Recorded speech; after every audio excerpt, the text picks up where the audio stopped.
ഓം ശാന്തി.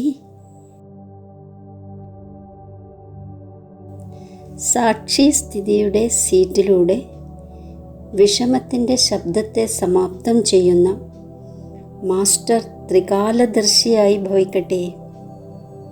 ഈ ഡ്രാമയിൽ എന്തെല്ലാം സംഭവിക്കുന്നു അതിലെല്ലാം മംഗളമടങ്ങിയിരിക്കുന്നു. എന്തുകൊണ്ട്, എന്താണ് എന്ന ക്വസ്റ്റ്യൻ വിവേകശാലികളുടെ ഉള്ളിൽ ഉത്പന്നമാകില്ല.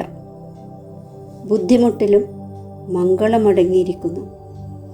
ബാബയുടെ കൂട്ടും സഹായവും ഉണ്ടെങ്കിൽ അമംഗളമുണ്ടാകാൻ സാധ്യമല്ല.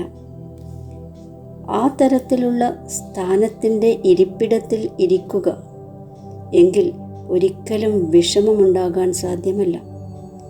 സാക്ഷി സ്ഥിതിയുടെ ഇരിപ്പിടം വിഷമം എന്ന ശബ്ദത്തെ ഇല്ലാതാക്കുന്നു. അതിനാൽ ത്രികാലദർശിയായി പ്രതിജ്ഞ ചെയ്യുക, ഒരിക്കലും സ്വയം വിഷമിക്കുകയുമില്ല, മറ്റുള്ളവരെയും വിഷമിപ്പിക്കുകയുമില്ല. ഓം ശാന്തി.